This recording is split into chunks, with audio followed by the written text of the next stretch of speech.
Welcome back. To Southern California now, where raging wildfires are threatening more LA neighborhoods.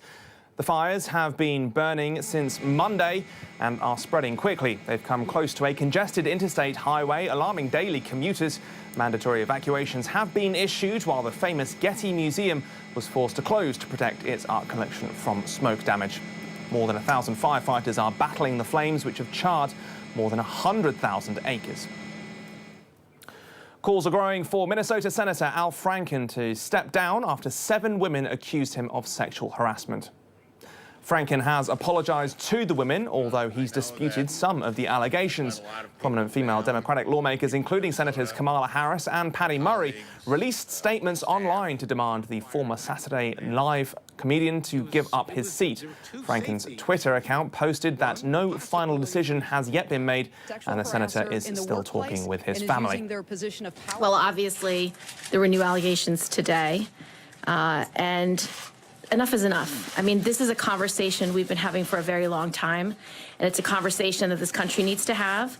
And I think when we start having to talk about the differences between sexual assault and sexual harassment and unwanted groping, you are having the wrong conversation. You need to draw a line in the sand and say none of it is okay, none of it is acceptable, and we, as elected leaders, should absolutely be held to a higher standard, not a lower standard, and we should fundamentally be valuing women. And that is where this debate has to go. Well, the sexual misconduct claims against Franken are just some of many made by women this year as part of the #MeToo campaign. These so-called silence breakers have now made it to the cover of Time magazine for its annual Person of the Year edition. The social movement was aimed at raising awareness about sexual harassment and assault.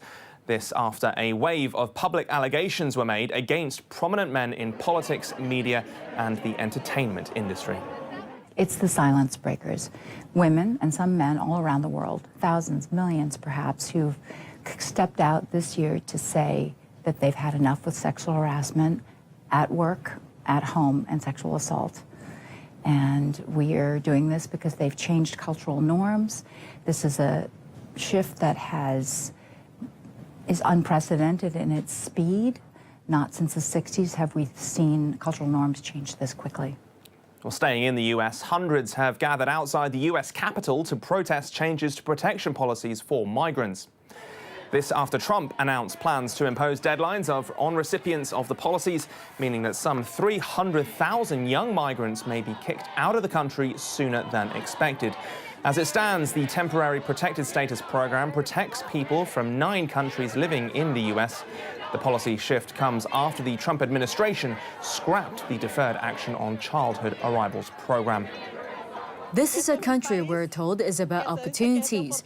It's a country, it's said, that's about diversity of cultures. And that's what the president and Congress ought to respect.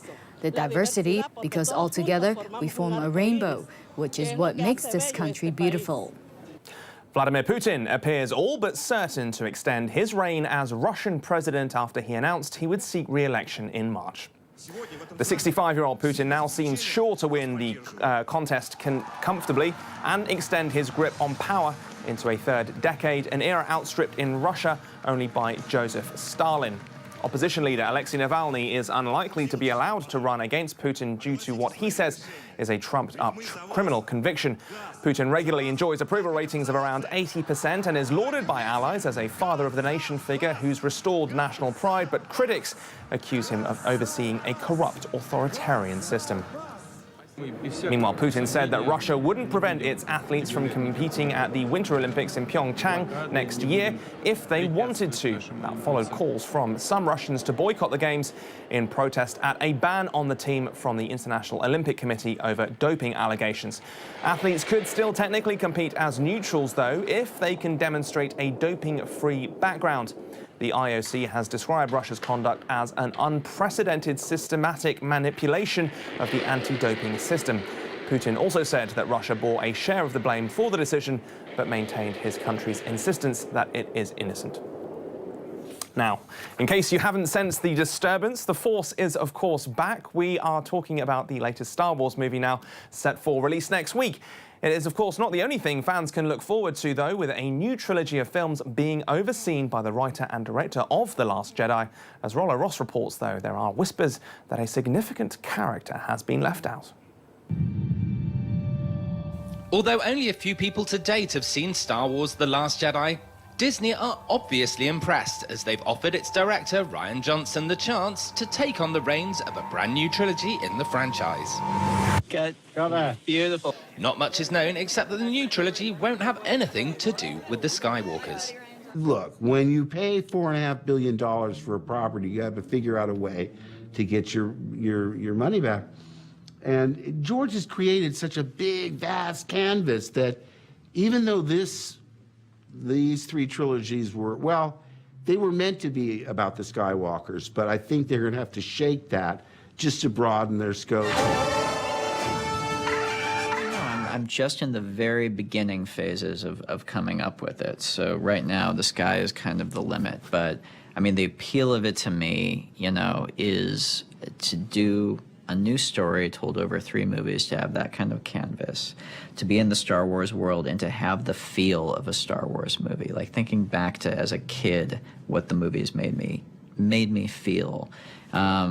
That's kind of like the compass that we're hoping the whole thing to. But you can tell it's a very vague compass. It could take us a lot of places, which to me is what's really exciting about it. His Last Jedi cast have nothing but praise for the writer-director Johnson, especially for his style of narrative. First, you never aim for unusual, and you never actually aim for surprising. You just aim for, you know, honest. You try and just push the story forward and like see where it goes.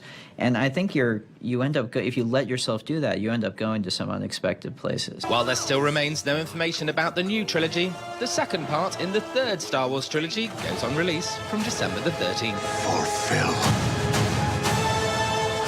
your destiny. So excited. All right, time for sports.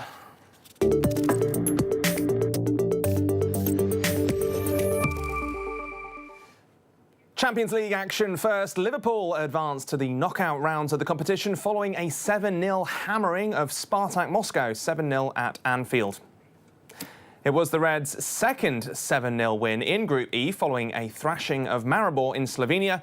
Philippe Coutinho scored a hat-trick while Sadio Mane struck twice. Roberto Firmino and Mohamed Salah also found the back of the net. Elsewhere, Fernando Llorente scored his first goal for Tottenham as they rounded off their group stage campaign with a 3-0 win over Apple Nicosia.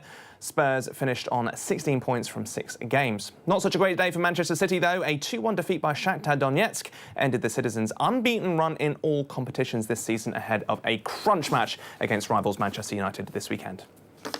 Elsewhere, an Argentine judge has issued an international arrest warrant for Paraguay midfielder Jonathan Fabro, accusing him of sexual assault of a minor. Fabro was born in Argentina but is a Paraguayan national and has played for the Paraguayan team. The 35-year-old is wanted for assaulting an underage girl believed to be his goddaughter and could face up to 20 years in prison. Gaston Morano, a lawyer for the victim's family, said Fabro faces a similar accusation in Paraguay. His whereabouts, though, are currently unknown. Daily ticket sales for Pyeongchang Winter Games have tripled since the start of the Olympic torch relay in South Korea last month. The International Olympic Committee is hopeful 90% will be sold by the start of the event on February 9th. Organisers have so far offloaded about half of the expected 1.1 million tickets targeted after months of lagging sales. Low numbers in the previous months triggered alarm bells among organisers who decided to enforce a backup plan of mobilising 17 local governments and schools to boost sales. They feel very confident, and I've always said that we have to trust the Koreans. They've always said there would be a boom up and that there will be a last-minute surge of sales. And I go by what they tell us because so far it is happening this way. The intention is to get to the 90% at the start of the games, which would be a fabulous result. I'm sure they can find a few Russian fans looking for refunds. All right, that is it for now. We will be back at 11:30 to update you on everything that's happening in the world. I'm Joel Flynn, and this is ViuTV News. Bye-bye.